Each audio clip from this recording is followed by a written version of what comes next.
The title of the Panorama program, Death in the Med, is inappropriate.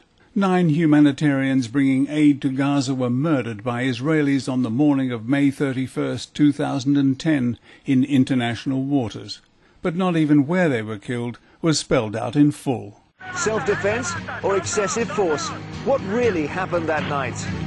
Whatever happened, the BBC's Panorama team failed to give a balanced view of it, and it would take twice as long as the actual program to do a full analysis. But here's an excerpt which sets the tone for this so-called documentary. The first helicopter hovered over the top deck of the ship. The commandos inside were armed with non-lethal weapons, but each man also had a pistol. Just one of the pathetic attempts to try to tone down, even excuse Israel's worst atrocity since Operation Cast Lead. Documentaries should be truthful and informative and expand our understanding of situations and events. Their content should be rigorously checked for errors in statements which are presented as facts. Conjecture and the personal opinions of their writers and presenters should be explicitly identified as such. Here in Gaza, the problem's not so much a lack of food or medicine. There's no easy access in and out, no economic life because of the Israeli embargo. Hamas, which rules here, refuses to recognize Israel's right to exist. A disgracefully inaccurate overview of this imposed humanitarian disaster. The lack of food and medical supplies are huge problems, and the phrase, Hamas refuses to recognize Israel's right to exist, a worn-out media mantra. The reality is that Hamas refuses to recognize what Israel insists is its God-given right to keep stealing Palestinian land. Palestine was stolen from its people. But Israel treats its victims appallingly, ignoring countless United Nations resolutions framed to stop them from doing so. But instead of giving some of the historical background behind the reasons for the Gaza Freedom Flotilla, what was trotted out was the trusty old rocket accusation. Militants have fired thousands of rockets at civilian targets in Israel in the past few years. True, but the main target for these non-exploding rockets is Sderot, whose history is linked to this tale of theft and woe as Sodom is to Gomorrah. In 1948, the Jewish Negev Brigade totally destroyed the little Palestinian town of Najd, close to where Sderot now stands, and its former inhabitants were forced to take refuge in Gaza, where, over 60 years later, some of their descendants are now imprisoned, including 800,000 children whose only offense is that they were born Palestinians. In November 2008, a truce with Hamas, which had held for 6 months, was broken. The Israeli spokesperson have been spreading lies all over. The reality and the truth is that the side that broke this truce and this ceasefire was Israel. There was an attack. It was an Israeli raid that took out 6 people. Now, let me refer you. It's not just us. We checked in other periodicals. Johnny, go over my shoulder if you can. Here we go. The 6-month ceasefire started coming apart at the beginning of November after Israeli commandos killed a team of Hamas fighters during a raid on a tunnel they suspected was being dug for kidnapping of Israeli soldiers. That raid set off more Palestinian rocketing. And no wonder. The Gaza blockade and Operation Cast Lead have had disastrous consequences for an already traumatized population, with the destruction or disabling of homes and factories, water and sewage treatment plants, electricity generating and distribution stations, vital agricultural land, buildings and machinery. With anemia, malnutrition and other medical conditions running rampant, the highest unemployment rate in the world, around 40%, and with all forms of international aid being controlled by, that's right, apartheid Israel, whose so-called defense forces left this charming 60-meter calling card in a Gazan agricultural field. These are the people who are imposing such appalling living conditions on Gaza, yet all you could mention, Miss Corbyn, is the frustrated reaction to it all. Militants have fired thousands of rockets at civilian targets in Israel in the past few years. But you found time to be critical of those coming to their aid. The IHH invited fellow Islamists from across the Arab world. Several of them made speeches against Israel on board. Then the head of the IHH, Bülent Yildirim, turned up the rhetoric. A totally unwarranted remark. The rhetoric is certainly being turned up, not by those on board the ship, but by the biased BBC.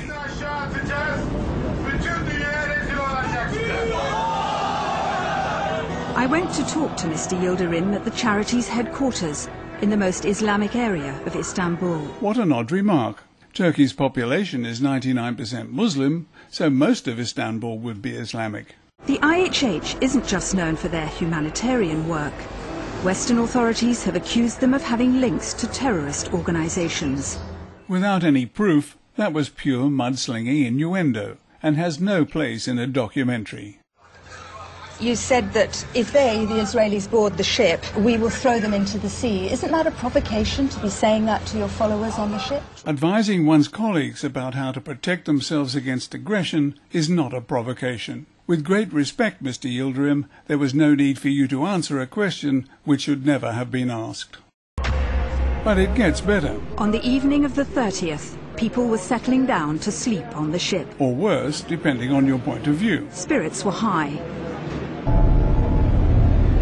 Mavi Marmara, you are approaching an area of hostilities. At 9 o'clock, the Israeli Navy gave the first of 5 warnings to the flotilla to turn back. If you ignore this order and attempt to enter the blockaded area, the Israeli Navy will be forced to take all the necessary measures in order to enforce this blockade. The Israelis released what they said was the radio response from the flotilla.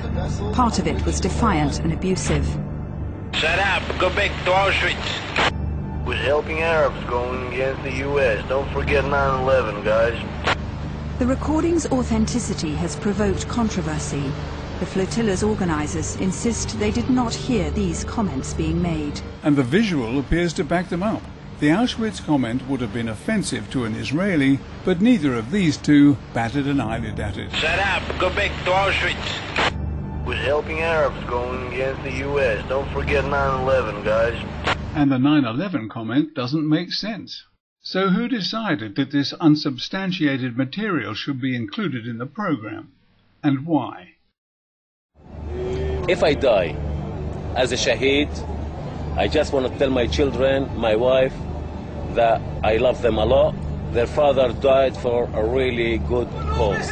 A sincere message from a husband and father? Not according to Miss Corbyn. At least one man openly boasted he'd be prepared to die as a shaheed, a martyr, fighting the Israelis. The program was peppered with this kind of hyperbole.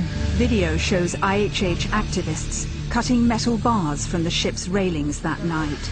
As though it was not good form to be prepared for a possible attack. The security cameras on the ship show the IHH men on the top deck with bars and wooden staves. A former US Marine turned activist was assigned to the second deck. His name, Ken O'Keefe. I was given the opportunity to either be a part of filming or witnessing or actively defending the ship, and I made the decision to defend it. Although that could lead to confrontation. The real problem here is the occupation, the blockade. That is the problem. It must end. Now, if it requires confrontation in which we use non-lethal force to defend ourselves and our mission, then so be it. The UN Commission has called Israel's and Egypt's blockade of Gaza a war crime. Making the blockade's enforcement a war crime as well, and giving those on the ship every right to resist under international law.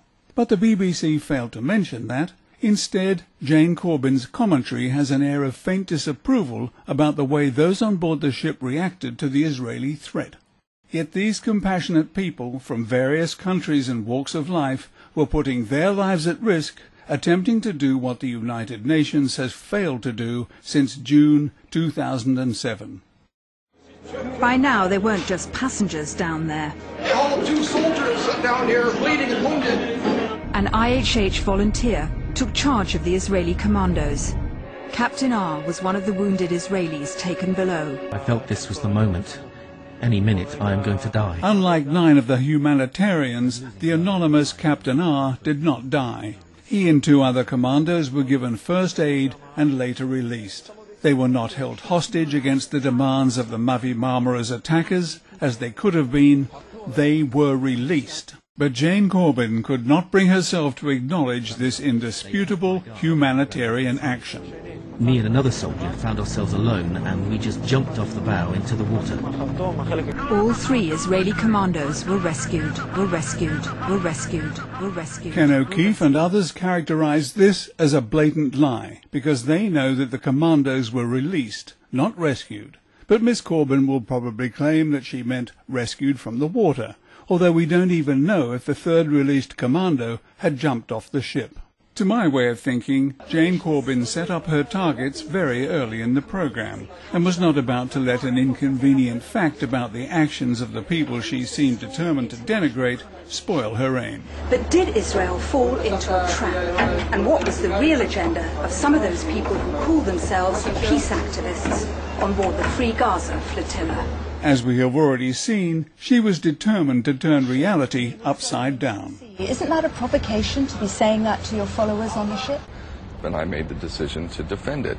Although that could lead to confrontation.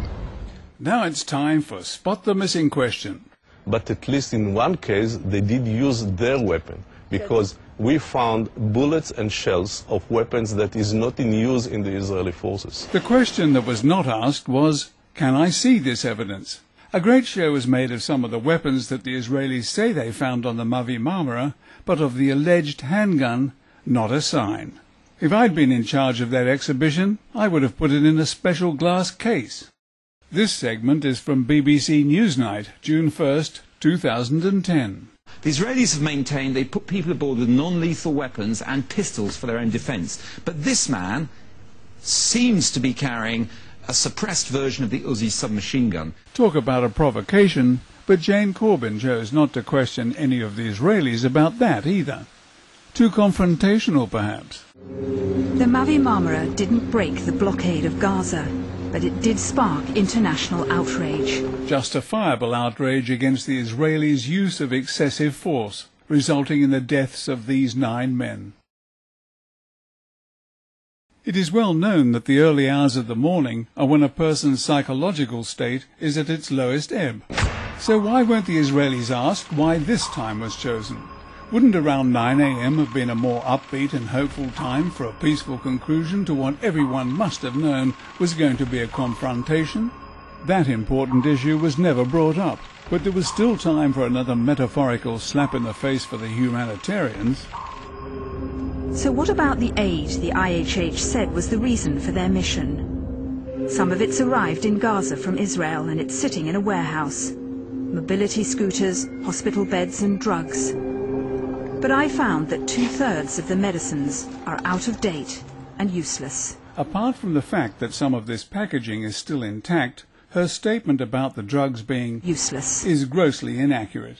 In tests carried out for the US military, the FDA found that 90% of more than 100 drugs they tested were perfectly safe to use even 15 years after their printed expiry dates. So, having attempted to characterize the Gaza Freedom Flotilla's mission as being pretty useless, and gone out of its way to avoid calling the Israelis to account for 9 tragic and avoidable deaths, let's see how Jane Corbin, on behalf of the BBC's Panorama team, presents their findings. At the end of the day, the bid to break the naval blockade wasn't really about bringing aid to Gaza. It was a political move designed to put pressure on Israel and the international community. And in turn, the obvious purpose of Panorama's Death in the Med was designed to take some of that pressure off Israel. The BBC's television and radio services reach an audience measured in hundreds of millions worldwide, but are primarily funded by taxes and license fees paid by the British public, not by Israel or its influential friends.